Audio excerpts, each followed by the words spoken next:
everyone. So, welcome to my video blog, and I am your creative genius. I am, what would I say?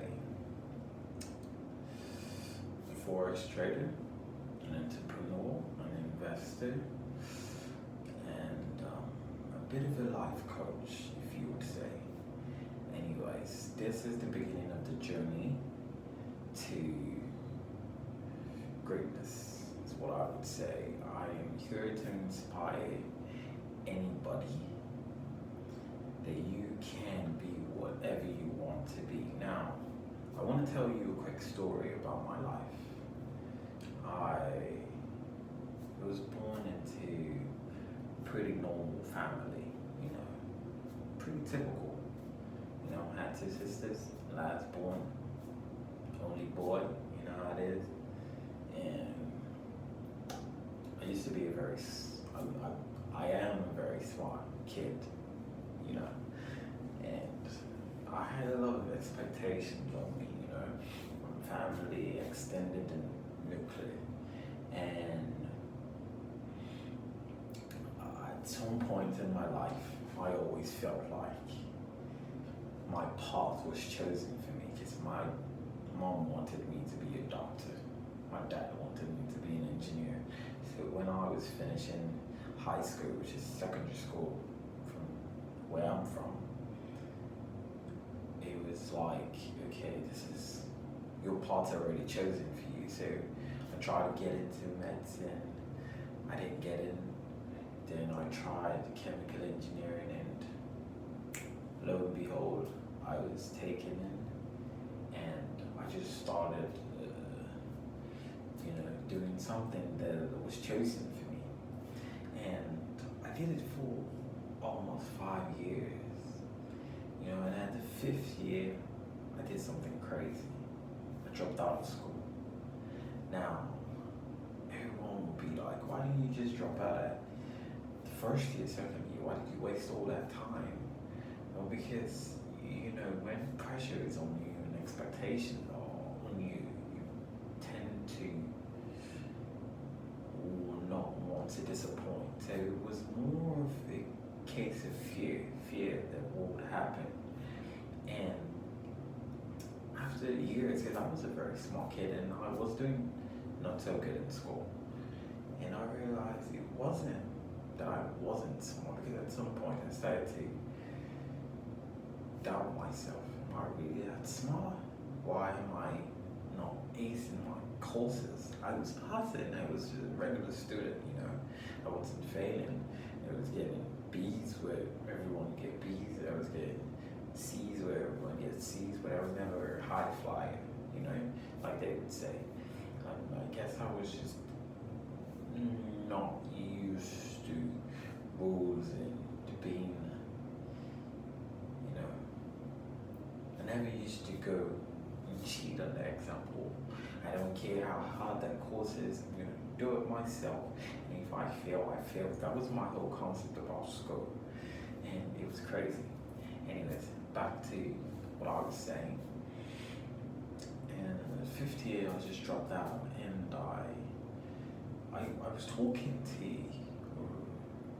some people, some investors previously while I was in school. I wanted to start a party called the 1 a.m. party, and it was supposed to be a party for colleges in my state, and they would come together and they would just have a party, and at 1 a.m. A gift will be given. That is another gift for anyone who wants to take it. So it was supposed to be like that, and I didn't. At the end of the day, I didn't go through with it because then I wasn't so assertive. I wasn't someone who, if I got a bit of it's supposed to be in a partnership, and then the partner bailed out. I said, wow, okay. And then I got a house with the money that I had get saved up to start my business. And after I got the house, because I knew that when I drop out of school, I cannot go back home. Is that crazy? I can't go back home. So, you know what I did? I dropped out of school, moved to my new house, and called my parents and told them, hey, dropped out of school, done.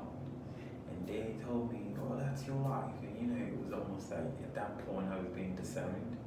Although my mom never disowned me, she kept begging me, trying to get me to go back and all that. But at some point I just said, I'm not doing this anymore. I don't want to do this. And you know why I dropped out of school? I always had this point, and I found out later from someone else, I can't remember where I saw it. The person said, don't have a plan B. Now, school is a plan B for most people when the dreams fail. I was of the train of thoughts that it's your dream or nothing at all. So you have to walk in your dream to make it gold. If you're not going to make that dream work, then you're not going to get anything. Now, school to me was a kind of a plan B, a backdrop. Okay, if my dreams don't work, I can easily go back and get a 9-to-5 job. That was how it was to me. And I needed to cut off my lifeline for me to push myself to levels that I needed to do. And so I did that, cut it off. The first few months I had $0 in my account, 0 naira, 0 anything. And I just kept pushing. Guess what I did? I just started reading. So I got books, or free books on the internet. I had this old laptop, and I kept reading every day, day in, day out. I kept reading, you know, and it was a trying period in my life, but I was happy. And I was reading, Then I came, by mere chance, I came across, this is the first time I came across Tai Lopez. Came across Tai Lopez. Apart from Tai Lopez, I read a book, Day Trading in the Stock Markets, and I was interested. It was a book I read up to half. Then I bailed on it because I didn't have knowledge, but what I was reading was very interesting. I was like, I like this.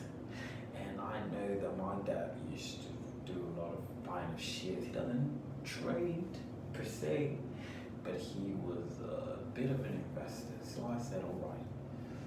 I was reading it, and it was good and nice and all, you know. And fast forward to 6 months later, I went home.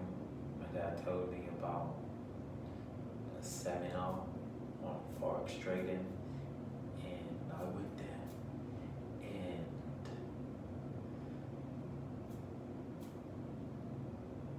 And later, I'm a forex investor, forex trader, forex entrepreneur, whatever. Anyways, I'm just doing this video to tell that one person out there, or two, or three or more, that you can be whatever you want to be. Only you decide what you're going to be and who you're going to be. Don't let anyone decide it for you. Because at the end of the day, your happiness is dependent on the choices you make. That's a food for thought. So be hungry